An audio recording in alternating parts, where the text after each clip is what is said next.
We're on page 320.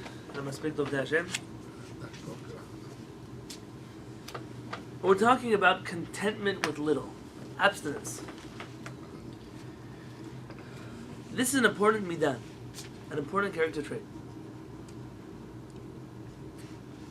The need for things which you don't actually need is real. You can train yourself to need things that you didn't need before. It's a form of addiction to things. You'll get dependent on something. You know, your whole life you never needed an X, but now you have it and you can't let go of it. Many people in this room spent many years of their life without cell phones. But all of a sudden today you leave your phone at home, you literally can't go about your day without it. Is that a need? Yes, it has become a need for you. Clearly it has become one. But now let's say, so a cell phone, which kind of cell phone do you need? Okay, let's say if you want a really nice cell phone, that's fine. Okay, so you guys have a really nice cell phone. How many hours a day do you spend on it? I mean, there you set the limit as to how much you need. And where you set that limit is actually going to turn into not just things you can do, but things that you will not be able to do without in the future. What if it's people? There are also people that become an addiction for a person. People that you just can't do without. People that this doesn't mean that you shouldn't have relationships. What if it's your mother? Well, there are people that I think are objectively people that you need in your life. Your spouse, your children, your parents, your family. How much of your family? Not all of your family. It's a mistake that we make. Out of zealousness to be close to everybody, we end up trying to do things for people. We try to treat our 17th cousin 15 times removed the same way we treat our mother. It's not correct. It's not fair either. And the expectations that you have from them are inappropriate because you're expecting from them something that really only a mother can give a child. So you do for them as if they're your blood relative, and you get back not what you expected, and then you end up disappointed, and then you end up hurting yourself. The person has to know, to understand. Friends, how many friends do you need? How many friends do you really have? You don't have so many friends. You think you have a lot of friends. You don't have so many friends. A lot of acquaintances, people who know you, people who know about you, people who love to talk about you. A lot of people like that. They're your friends in public, but really they're just getting the new scoop so they could spread it around to everybody else. Somebody used to ask me a question, oh, so how's... I said, why don't you tell me? Clearly you know, that's why you're asking this question, right? So you just tell me, let's not play the game. It doesn't make people happy, but sometimes you have to know that not everybody around you needs to be your addiction. It's very good for a person to be able to be content by closing the door, you, your spouse, your children. Shalom, what do you need more than that? You have a door to close. You have what to eat with them. You're a more blessed person than half the people in this world. To need more than that, I just heard. Someone told me you need a best friend who's not your spouse. It seems to be an American invention. It could be it was invented somewhere else, but it seems to be that people are preaching this. Don't make your spouse your best friend. Find yourself another best friend. Why? I don't know what. Don't trust your spouse too much. What does that mean? What? I'm going to tell you things that people have told me in the last few months. Oh, that sounds like a What do great you mean? marriage. What do you mean don't trust them too much? Well, you never know what they might do to you. Well, you're not in a good marriage. Then you That's can't really a trust good them at all. indicator. But if you don't trust, then what's going to be? Now, of course, there are mistakes. We trust the wrong people, then we get hurt from them. Of course, that's a part of life. But the nature of a person who's content with what they have means they're not going to run after all the crazes in the world, all the things in the world everybody else wants.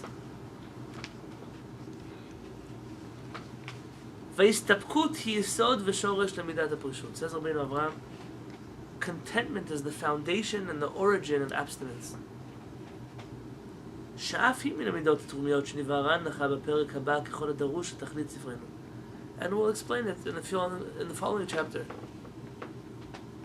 והלא מבחינה ידועה נובעת ההסתפקות מן הפרישות. And it's known that contentment comes from abstinence. It follows it. כי המסתפק הוא מי שאיננו מצטער על מה שלא ישיג. מקנני העולם הזה ושמח בחלקו הניתן לו. Because what is the definition of someone who's content? Somebody who's happy with what they have. They don't need more than what they have, and they don't chase after all the things in the world that everybody else wants. So by definition, contentment should be the next stage of abstinence. And not all abstinent people are truly happy being abstinent. and therefore they may not reach the level of contentment. But if abstinence is done correctly, you'll reach a level where you don't actually need any more of the things that you thought you needed. You reach that place where you free yourself from what you used to think you need. נמצא איפה שהפורש מענייני העולם מחייבתו פרישותו למידת ההסתפקות.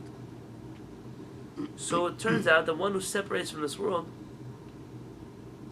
will automatically reach contentment.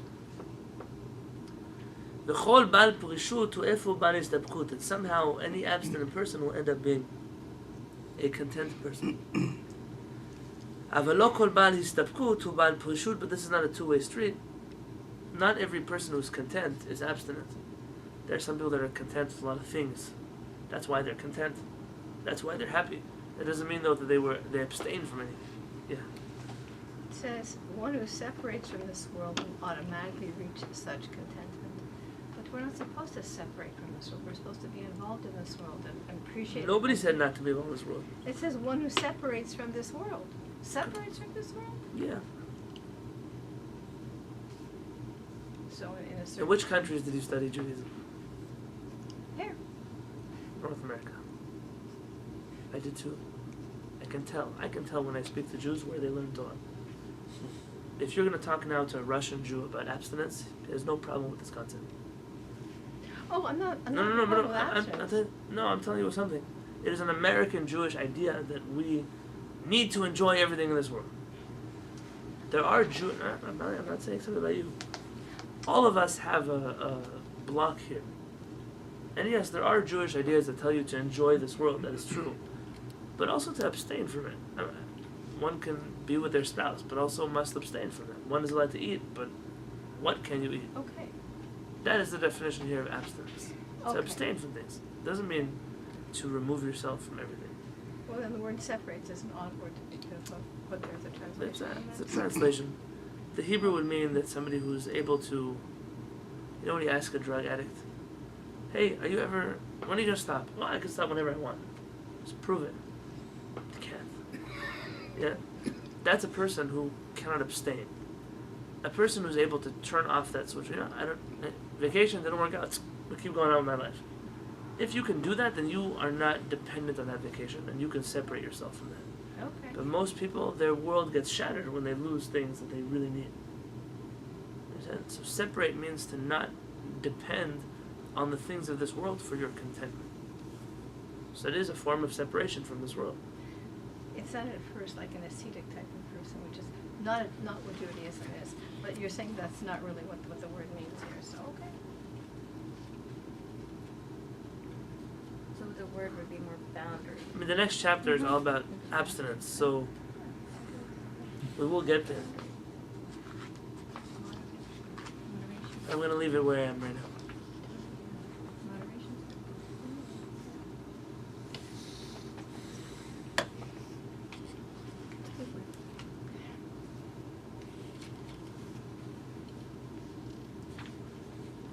וההסתפקות היא אחת ממטרות התורה שאפשר להבין בייסורה ותראה החמדנות והתאווה ומהתנאי שנקבע כי שופטי ישראל יהיו שונאי בצע. Contentment is an objective of the Torah. Where does it say that? It doesn't say that anywhere. But you see what the Torah says about staying away from needing things, from wanting things, from desiring other people's things.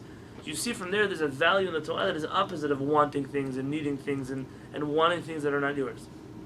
In fact, there's even a special halakha that a judge, a bedin, a rabbi who sits in a bedin, must be a person soneh betza. He must hate any kind of bribery, any kind of money, any kind of physical enjoyment. They once came to the Katzka Rebbe and asked him, tell me, is there anybody in the world today that hates betza, that hates money? He said, I'm sure if you pay a person enough money, he'll also hate money. You can always find a person if you pay them enough. But that's the world that we live in. Sitting on a bedin, if a person is money hungry, then they'll do whatever it takes to appease whoever has the money. It's a very dangerous thing. Terrible. When a judge wants to make one side happy because they have an interest in that, it feeds their own pocket. Dangerous thing. Oftentimes, community rabbis don't serve as dayanim for this reason. It's very hard to be involved in people's lives and not take sides. And therefore, normally we try to find rabbis, not always, that are simply have nothing to do with the community, because they, you hope, are not involved in everybody's life. Sometimes that's not the case. They just are involved in different ways, so it doesn't help. Sonei beta, only a judge has to hate bribes. What about regular people?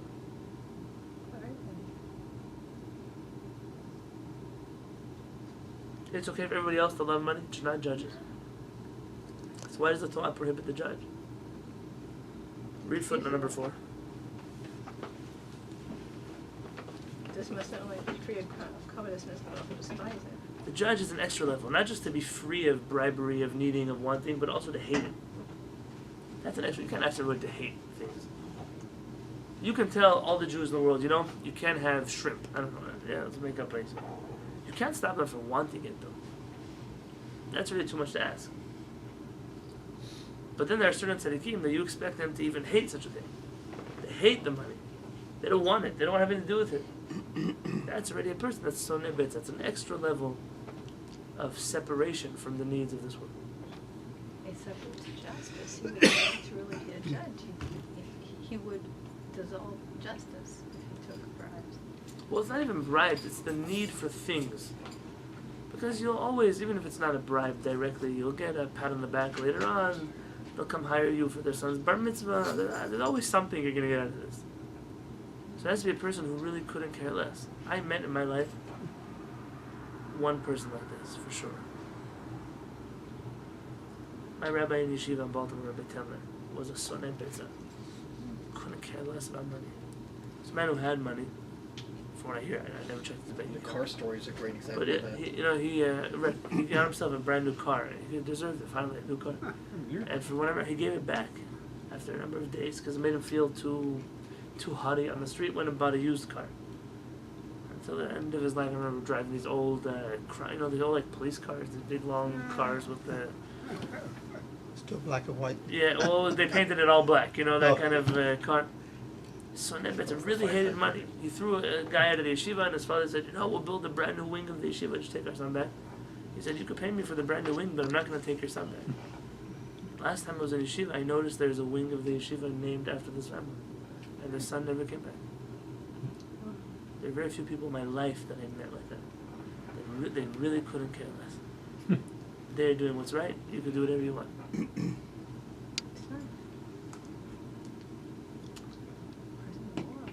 Right, but that kind of person you want sitting on your bed. Because you trust that when they make a decision, he made a lot of decisions when I was in yeshiva that we didn't like. But one thing I always knew was there were no double standards. The rich kid, his own son, his own grandson, nobody got preferential treatment. Everybody followed the same rules, and he enforced the rules the same on everybody. And then you didn't feel so resentful when something happened because you realized he was being honest. That's what he would do to anybody else. You knew the rules, you messed up, it's your fault. That kind of sinat betza I haven't seen again anywhere else.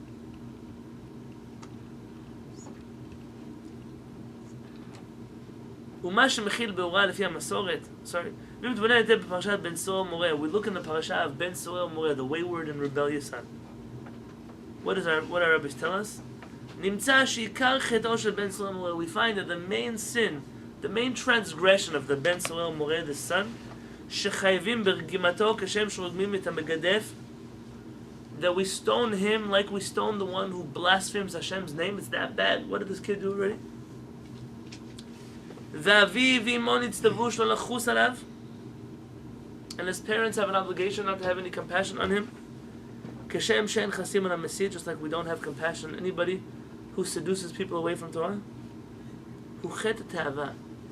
He transgresses the sin of desire. כמו שכתוב, like a rabbi says, זולל וסובא. What does that phrase זולל וסובא mean? זליל בשר וסבי חמר, which means don't be among those who drink wine and among the people who love to eat meat. Now, a lot of people like wine and meat. I'm not here to rain on your parade. But that desire that was such a great steak. I can't wait for another one. You know who talks like this? A pig in a barn. That's who talks like this. I hear Jews come back from outside. Oh, you gotta go to this restaurant. You gotta drive 2 hours out of my life to go eat food in a little restaurant. That's what you want to tell me? So it's kosher. What's kosher about that? What's kosher about spending so much of your life about a steak? I'm not asking you to tell you the truth. I'm not asking you now to be righteous, pious people who don't eat. But eat, enjoy your food. But to live for that? Okay, you haven't been in LA for an event, you're visiting a family member, you were there for a brit, you were there for a bar mitzvah. Okay, so you want to... But that this should become part of your culture, your life. Kosher food. It's about that $98 certain ounce steak that you get on a Manhattan, a sports, glad kosher sports bar grill. Come on. The Ben Solom was a person who was obsessed with his food, with his wine. I don't drink that kind of wine. I only drink. Yeah, what are you? What made you so special? I hear people, I have people like this all the time. I meet them.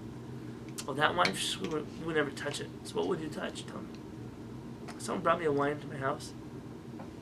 The wine was over $100. I know that might not sound expensive to you, but to me, I don't know why somebody would spend $100 on a bottle of wine. It's still in my house somewhere. I don't drink it. It's about the shchit. Every time you open that bottle, you're wasting money. You should put it in the If you bank. leave, it's gonna go bad. Put it in a... Put the wine in the bank. I You get interest.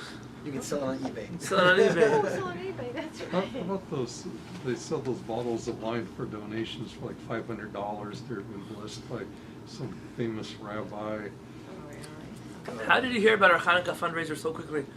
Oh, this is the They have these announcement. $1,000 bottle of wines, and most people who I know have them have more than one. The wine is actually worth like $3.99. The sticker they put on it, another $1.99. The $1,000 you give has nothing to do with the wine, and it's a donation to this organization to help do whatever it is they're telling you they're going to do. Yeah, so that's just like donating $1,000, except they decided to give you a bottle of wine for your trouble. The bottle of wine itself is not worth $1,000. Yeah, If once you ever been to tasted one, Costco it around tastes certain like holiday Rashi seasons, wine. they have Oh, certain really? alcohol, 2020 wine. alcoholic beverage, Really? A $3,500, Yeah, $4,000. That's somebody 2 people's rent in a month. Like a You drink $500 in a tequila. bottle? Yeah, what is that? But where? Now, if somebody else wants to do it, that's fine. But in Am Yisrael to have such a thing, that's what people are going to live for. It's a problem. Do I have a prohibition? I got slapped down. You're breaking one of the 613 commandments. No, but the spirit of the Torah is not in this place. Yeah, you can't be drinking $5,000 scotch knowing that there's people in town that, that don't have meals or whatever. But you could, but what's going on with you? Like, what's happening in your heart when you're doing that? There was a synagogue in the East Coast that someone donated the curtain that goes on the ark. It wasn't a donation. The curtain cost them, I heard it was $1 million. They had silver and gold threads in there. Uh-huh. It's a synagogue where there are people who are living off of food stamps. Oh, my. I mean, maybe somebody would think you could buy a really fancy parochet for $50,000. I mean, really, I'm talking about, you don't even know a bit Knesset has $50,000 parochet. And take the rest of the money and help it. Imagine a guy comes to the Beit Knesset, he doesn't have food to go home for to lunch. But there's $1 million parochet. I mean, I have just a corner, maybe one thread they're going to pull out. Can you imagine such a thing? No, that's crazy. It's not crazy. There are people who do $1 million weddings. Sounds so crazy. But it happens all the time. Bar mitzvahs? What is it?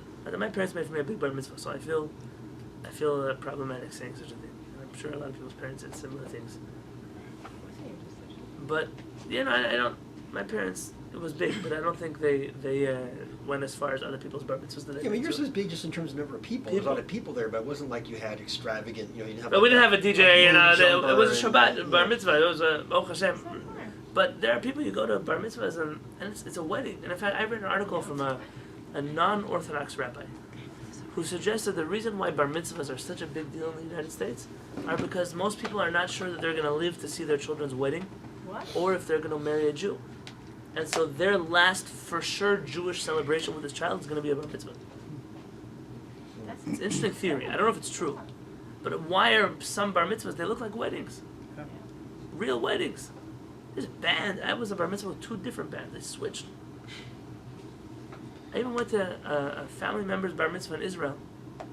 There were like meat carving stations, and it was non-stop food. There were 4 different kinds of menus: barbecued food, Israeli food, Hawaiian food, and something else, Thailandic food. All that little 13-year-old. What did he do with his life already? What did he do that he deserves $1 million bar mitzvah? So that the next day he can come and slam the door in his parents' face. You don't know me. So that's what you make a bar mitzvah for him for. But this is the attitude, the style of a Ben Soel Moreh. Tzil Ben Avraham, the Torah is telling you that if you deal with this kind of lifestyle, what happens at the end is terrible. If this is the way you live your life.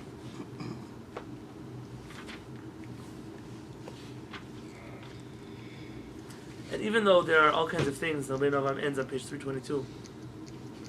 They're talking about the fact that he stole in order to feed his additions.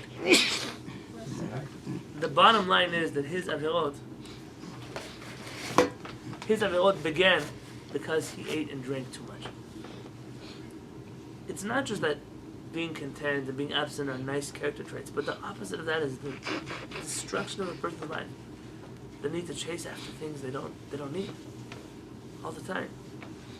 I told my friend who has a wife, my age, she was my classmate. His wife shops $7,000 a month. A month. What? I don't know what I don't know. This one I told you is like he was having I trouble paid for making his ends lunch. meet, right? Correct. Yeah. He told me he was having a really tough financial year. You paid? A month, I think a month. He makes more than that, That was obviously. her a month. allowance. So that was what she spends every month. Now, he's got a real problem. I mean, it could be his wife is an addict to shop. I don't know what happens in that world. But it's not normal.